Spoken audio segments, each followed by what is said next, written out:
വീഡിയോയിലേക്ക് അപ്പോൾ നമ്മൾ റിയാക്ഷൻ ചെയ്യാൻ പോകുന്നത് ബാ ബാ ബാ മൂവിയുടെ ഗ്ലിംസ് വീഡിയോ ആണ്. ഒരു സ്പെഷ്യൽ വീഡിയോ ആണ് വന്നിരിക്കുന്നത്. ഇതിന് മുന്നേ ഇറങ്ങിയിട്ടുള്ള ഇതിന്റെ ട്രെയിലർ ആയിരുന്നു അല്ലെ, ടീസർ നമ്മൾ മിസ് ചെയ്തു, നമ്മൾ ഇപ്പോഴും കണ്ടിട്ടില്ല. അപ്പൊ ഇതിനകത്ത് എന്ന് പറയുന്നത് ഏകദേശം അഴിഞ്ഞാട്ടം തുടങ്ങിയാലോ എന്നൊക്കെ പറഞ്ഞിട്ടാണ് ഇതിനകത്ത് വെച്ചേക്കുന്നത്. നമ്മൾ അത്രത്തോളം എക്സ്പെക്ട് ചെയ്യുന്ന ഒരു മൂവിയും കൂടിയാണ്. കാരണം വെച്ചാൽ അതിനകത്ത് സ്റ്റാർ കാസ്റ്റ് തന്നെയാണ് ഇതിന്റെ കാരണം അല്ലെ. നമ്മളെ സ്വന്തം ദിലീപേട്ടനുണ്ട്, ധ്യാൻ ശ്രീനിവാസനുണ്ട്, വിനീത് ശ്രീനിവാസനുണ്ട്, പിന്നെ അത് കൂടാണ്ട് വേറെ ഒരു ലോഡ് ആക്ടേഴ്സും നമ്മളെ റെഡിൻ കിൻസ്ലിയൊക്കെ ഉണ്ട്. ഏകദേശം എന്താ പറയാ, നമുക്കറിയാം ആ ഒരു കോമഡി ഹാൻഡിൽ ചെയ്യാൻ പറ്റുന്ന അല്ലെങ്കിൽ ആ കറക്റ്റ് ടൈമിംഗ് ഉള്ള ആളുകളാണ് എല്ലാവരും ഈ പടത്തിലുള്ളത്. വലിയ പ്രത്യേകത വെച്ചാൽ ഇത്രയും വലിയൊരു പ്രൊഡക്ഷൻ ഹൗസ് ആണ്, ഗോകുലം മൂവീസ് ആണ് പ്രൊഡ്യൂസ് ചെയ്യുന്നത്. അപ്പൊ എന്തായാലും പൈസയുടെ കാര്യത്തിൽ അധികം കോംപ്രമൈസ് ഉണ്ടാവില്ല, മാക്സിമം നല്ല രീതിയിൽ തന്നെ എടുക്കുക. പിന്നെ ധനഞ്ജയ് ശങ്കറാണ് ഡയറക്ടർ, ഷാൻ റഹ്മാനാണ് മ്യൂസിക് ഡയറക്ടർ. പിന്നെ അതുപോലെ തന്നെ കുറെ നാൾക്ക് ശേഷം ശരിക്കും ഷാൻ റഹ്മാന്റെ ആ ഒരു മ്യൂസിക് ഇല്ല, റീസെന്റ് മറ്റേ മൂവിയിലുണ്ടായിരുന്നു, നമ്മളെ വിനീതിന്റെ ഡയറക്ഷനിൽ ഇറങ്ങിയ ഒരു റീസെന്റ് കരം മൂവിയില്ലേ, അതിലെ സോങ് ഒക്കെ ചെയ്തത് ഷാനായിരുന്നു.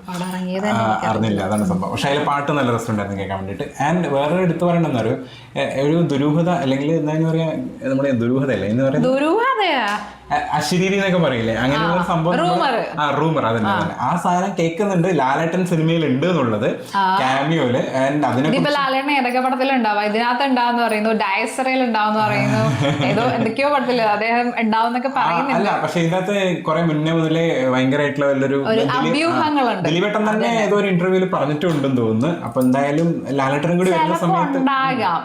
കാരണം എന്ന് വെച്ചാൽ ചിലപ്പോ എഗെയിൻ നമ്മുടെ ലാലേട്ടൻ വരുന്ന സമയത്ത് ഈ ഒരു മൂവിയുടെ ജോണർ പോലെ തന്നെ എന്താ അങ്ങനത്തെ എന്തെങ്കിലും ഒരു ക്യാരക്ടർ ആയിട്ടാണ് വരുന്നതെങ്കിൽ പൊളിക്കും. പിന്നെ എന്തായാലും താടി വെച്ചിട്ടുള്ള ദിലീപേട്ടനും കൂടിയാണ്. ആ ഒരു റൺവേ സ്റ്റൈൽ ലുക്കിലൊക്കെയാണ് നമ്മൾ പോസ്റ്റേഴ്സിലൊക്കെ കണ്ടിട്ടുണ്ടായിരുന്നത്. എന്നാലും നമുക്ക് നേരെ ആ ടീച്ചർ കാണാത്തോണ്ടേ ഫുൾ ആയിട്ട് എന്താണെന്നുള്ള സംഭവം അറിയില്ല. നമ്മൾ അതിന്റെ ഫസ്റ്റ് ഏതോ ഒരു സംഭവം റിയാക്ട് ചെയ്തിട്ടുണ്ടായിരുന്നു ആദ്യം, അതായത് ഇത് അനൗൺസ് ചെയ്ത സമയത്ത് വന്നൊരു സംഭവം നമ്മൾ ചെയ്തിട്ടുണ്ടായിരുന്നു. അപ്പൊ അതിനുശേഷം നമ്മൾ കണ്ടതെല്ലാം അതിന്റെ ന്യൂസുകൾ മാത്രമായിരുന്നു, വേറെ ഒരു സംഭവം നമ്മൾ കണ്ടിട്ടില്ല. ഈവൻ ഇതിന്റെ എന്താ പറയാ ലാസ്റ്റ് ടീസർ വരെ നമ്മൾ കണ്ടിട്ടില്ല.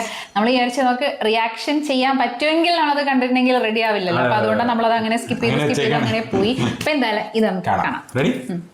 അഴിഞ്ഞാട്ടം തുടങ്ങിയാലോ അല്ലേ പേര്, എന്താ പറയാ, മനസ്സിലായില്ലേ എങ്ങനെയായിരിക്കും. ഇല്ല, പിന്നെ വേറെ കാര്യമുണ്ട്, എന്തോ മറ്റേ അതാ ഈ പോസ്റ്ററിൽ തന്നെ എഴുതി വേൾഡ് ഓഫ് മാഡ്നെസ്സോ അങ്ങനെ എന്തോ ഒരു സാധനം പറയുന്നുണ്ട്. ഫുള്ളി ഒരു മാഡ് സംഭവത്തിന്റെയാണ്. തുടങ്ങാം. റെഡി? ഓക്കെ. ഡിസംബർ 18 അല്ലേ എഴുതിയിട്ടുണ്ട് ഇവിടെ. പലരും പല കാര്യങ്ങളാണ് ഇതിനെപ്പറ്റി പറയുന്നത്.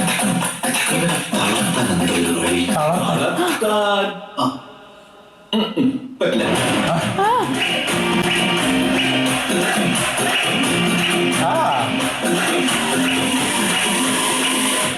இந்த வாட்டி மிஸ்ஸே ஆகாது.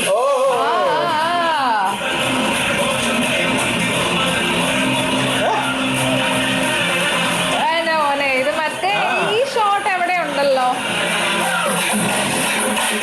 അഴിഞ്ഞാട്ടം തുടങ്ങിയാലോ.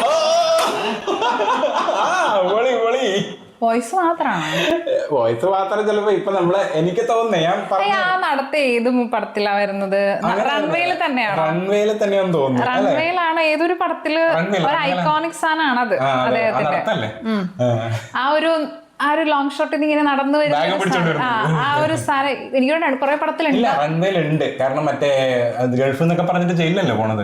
അപ്പൊ എനിക്കൊന്ന് അതിന്റെ ഇടയ്ക്കൊക്കെ വരുന്ന സ്ഥലത്തുണ്ടെന്ന്. കാരണം റൺവേയിൽ ആ ക്യാരക്ടർ ഇപ്പോഴും ഭയങ്കരമായിട്ട് ചർച്ച ചെയ്യുന്ന ഒരു ക്യാരക്ടറാണ്. ഭയങ്കര ഒരു സ്ട്രോങ് ആൻഡ് ഫണ്ണി അങ്ങനത്തെ ക്യാരക്ടേഴ്സ് എപ്പോഴും നമുക്ക് കിട്ടാറില്ല. ഇപ്പൊ നമ്മൾ തെലുങ്ക് പടമൊക്കെ റിയാക്ഷൻ ചെയ്യുന്ന സമയത്ത് നമുക്ക് അവിടെ നിന്ന് കിട്ടുന്നുണ്ട് അത്. പക്ഷെ മാസ് ആൻഡ് കോമഡി, പ്രത്യേകിച്ച് രവിതേജ കാരുവിന്റെ ഒക്കെ എന്താ പറയാ മൂവീസ് നമുക്ക് ഏകദേശം അതേ വൈബാണുള്ളത്. നമ്മുടെ മലയാളത്തിൽ അത് ഹാൻഡിൽ ചെയ്യാൻ പറ്റുന്നത് ഒബ്വിയസ്ലി ദിലീപേട്ടനാണ് നമ്മുടെ അറിവിനകത്ത്. കാരണം നമ്മൾ കണ്ടേക്കുന്നതിൽ നർമ്മവും പ്ലസ് എന്താ പറയാ ആ ഒരു മാസും എല്ലാം കൂടി എന്താ പറയാ ആ ഒരു ബാലൻസ് ആയിട്ട് ഹാൻഡിൽ ചെയ്യാൻ പറ്റുന്നത് അദ്ദേഹത്തിന് പറ്റും. പിന്നെ അതുപോലെ തന്നെ അവസാനത്തോട്ട് ആ ലാലേട്ടന്റെ വോയിസ് ഓവർ കൂടി വന്നപ്പോ ഞാൻ വിചാരിച്ച ലാലേട്ടൻ കാണിക്കുന്നു വിചാരിച്ചു, പ്രത്യേകിച്ച് ആ കൈ ഷോട്ടൊക്കെ കണ്ട സമയത്ത്. കമന്റ്സ് എന്തെങ്കിലും വായിച്ചു ഇല്ല, പക്ഷെ ഇതിന് മുന്നത്തെ ഞാൻ പറഞ്ഞില്ലേ, ഇൻസ്റ്റാഗ്രാമിൽ നോക്കിക്കഴിഞ്ഞാൽ ഫുൾ ഫീഡാണ് ഇതിന്റെ. ഈ ഫീഡ്സിൽ മൊത്തം കാണുന്നത് മൊത്തം ലാലേട്ടൻ വരുന്നു, ലാലേട്ടൻ ഇതിന്റെ അകത്ത് ഉണ്ടാവും, മറ്റേ ഏതോ ഒരു പാട്ട് സോങ് ഉണ്ടാവും എന്ന് പറയുന്നുണ്ട്, ഒരു ഫൈറ്റ് ഉണ്ടാവും പറയുന്നുണ്ട്. അങ്ങനെ കുറെ ഇങ്ങനെ വരുമല്ലോ, കുറെ ന്യൂസസ് വരുമല്ലോ. അത് വെച്ചിട്ടാണ് ഞാൻ പറയുന്നത്, അല്ലാണ്ട് പിന്നെ കണ്ടിട്ടാണ്. അല്ല, പിന്നെ കഴിഞ്ഞ പ്രാവശ്യത്തെ ടീച്ചറിന്റെ അകത്തും ഞാൻ കമന്റ്സ് വായിച്ചായിരുന്നു, ലാലേട്ടനെ കാണിച്ചില്ല എന്ന് പറയുന്നുണ്ടായിരുന്നു. അപ്പോൾ ഇതിൻ്റെ അകത്താണ് എനിക്കൊന്ന് ഫസ്റ്റ് ടൈം ഒരു വോയിസ് എങ്കിലും കൊടുക്കുന്നത്.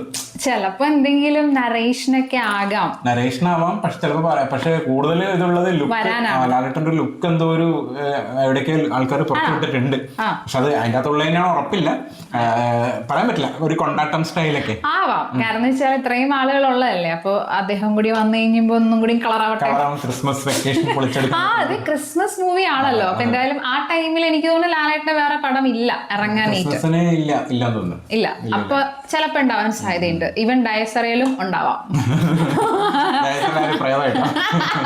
ചിലപ്പോ പറയാൻ പറ്റില്ല, അങ്ങനെയൊക്കെ ആയിരിക്കും. എന്റെ ഒരു പേഴ്സണൽ ഒപ്പീനിയൻ അതിനകത്ത് ലാലേട്ടൻ നരേഷൻ മാത്രം മതി, സിനിമയിൽ വേണ്ടാന്നാണ്. അത് പ്രണവിന്റെ ഒരു ഒറ്റക്കുള്ളൊരു പടമാവട്ടെ. അതാണ് കാരണം എന്താ പറയുക, ലാലേട്ടൻ വന്നു കഴിഞ്ഞാൽ ലാലേട്ടൻ പടമാവും. പിന്നെ ആ പടം ഹിറ്റ് ആയിക്കഴിഞ്ഞാൽ ലാലേട്ടന്റെ പേരിലാവും. പിന്നെന്താ പറയാ, പടം ഹിറ്റായിട്ട് അച്ഛനെ കൊണ്ടുവന്നൊക്കെ. ഏറ്റവും നല്ലതെന്ന് വെച്ചാല് പ്രണവ് അഭിനയിച്ചിട്ട് അതൊന്ന് പൊലിപ്പിക്കട്ടെ. ആ സിനിമ ഗംഭീരമായിട്ടുണ്ടെങ്കിൽ അത് പ്രണവിന്റെ ഫുള്ള് ക്രെഡിറ്റ് പോസ്റ്റേഴ്സ് ഒക്കെ തുടങ്ങിയിട്ടുണ്ട്, പോസ്റ്റേഴ്സ് ഒക്കെ ഒട്ടിച്ചു തുടങ്ങിയിട്ടുണ്ട് എല്ലായിടത്തും. അതെന്തായാലും ഗംഭീരമായിട്ട് നല്ലത് കാണുമ്പോ തന്നെ ഞാൻ പെട്ടെന്ന് കണ്ടപ്പോഴേ ഭയങ്കര ഒരു ഏതൊരു പടം പോലെ ഉണ്ടായിരുന്നു, ഒരു ഹോളിവുഡ് സ്റ്റൈലൊക്കെ ഉണ്ടായിരുന്നു കാണാനായിട്ട്. ആ ഒരു പോസ്റ്റർ ഇങ്ങനെ ഒട്ടിച്ചു വെച്ചിരിക്കുന്ന സമയത്ത് ഈ നമ്മളെ ജോൺ വിക്ക് ഒക്കെ കാണിക്കുന്ന ഒരു വൈബില്ല, അതിന്റെ ഒരു ഡിഫറെന്റ് കളർ വേർഷൻ ആയിരുന്നു. അപ്പൊ പെട്ടെന്ന് അവിടെ മനസ്സിലായില്ല ശരിക്കും പ്രണവ് തന്നെയാണ്. പിന്നെ അത് ആ എഴുതിക്കുന്ന വായിച്ചപ്പോഴും മനസ്സിലായത്, ഓ ഇത് ഈ മൂവിയുടെ സംഭവമാണ് ഇറങ്ങിയിരിക്കുന്നത്. എല്ലായിടത്തും വന്നിട്ടില്ല, പക്ഷെ കുറച്ച് സ്ഥലത്തേക്ക് ഇങ്ങനെ ഒട്ടിച്ച് തുടങ്ങിയിട്ടുണ്ട്. എന്നാ പടം വരാൻ പോകുന്നത്? ഹാലോവിൻ ഡേ എന്താണ്? നവംബറിൽ അല്ലേ? അപ്പൊ അതിന് മുന്നേയായിട്ട് ഞാനിപ്പോഴും ഓർക്കുന്നുണ്ട് ഭൂതകാലം സമ്മാനിച്ച ആ ഒരു എന്റെ മോനെ. ആ സിനിമയെ കുറിച്ചല്ലല്ലോ നമ്മളിപ്പോ പറയണം. അപ്പൊ എന്തായാലും ഇതൊരു ഗംഭീര അഴിഞ്ഞാട്ടം, ആ പേര് പോലെ തന്നെ ആയിക്കോട്ടെ, അഴിഞ്ഞാട്ടം തുടങ്ങിയാലോ. അപ്പൊ അഴിഞ്ഞാട്ടം എന്നുള്ള വേർഡ് പ്രത്യേകിച്ച് ലാലേട്ടൻ തന്നെ പറഞ്ഞിട്ടുണ്ട്, എന്തായാലും ലാലേട്ടൻ വന്ന് അഴിഞ്ഞാടാൻ സാധ്യതയുണ്ട്. ചിലപ്പോൾ അതൊരു പാട്ടാവാം, അല്ലെങ്കിൽ ഒരു ഫൈറ്റ് ആവാം, അല്ലെ? ദിലീപേട്ടനെ രക്ഷിക്കുന്ന സീനോ അല്ലെങ്കിൽ അങ്ങനെ എന്തെങ്കിലും. ആ ഒരു നമ്മൾ പറയില്ലേ, ഈവൻ സ്ഥിരം ക്ലീഷ ആണെങ്കിൽ അത് കാണാൻ ഭയങ്കര രസമാണ് തിയേറ്ററിൽ. അതിപ്പോ മറ്റേ സൽമാൻ ഖാന്റെ മൂവിയിൽ ഷാറുഖ് ഖാൻ വരുമ്പോഴും വൈസ് വേഴ്സ ആവുമ്പോഴും നമുക്കൊരു ഭയങ്കര ഒരു ഇഷ്ടമല്ലേ കാണാൻ വേണ്ടിട്ട്. അപ്പൊ അതുപോലെ അത്രേ ഉള്ളൂ. അപ്പൊ എന്തായാലും നമുക്ക് അടുത്ത വീഡിയോയിൽ കാണാം. നിങ്ങളുടെ ഒപ്പീനിയൻ പറയാം, അടുത്ത വീഡിയോയിൽ കാണാം. Bye bye.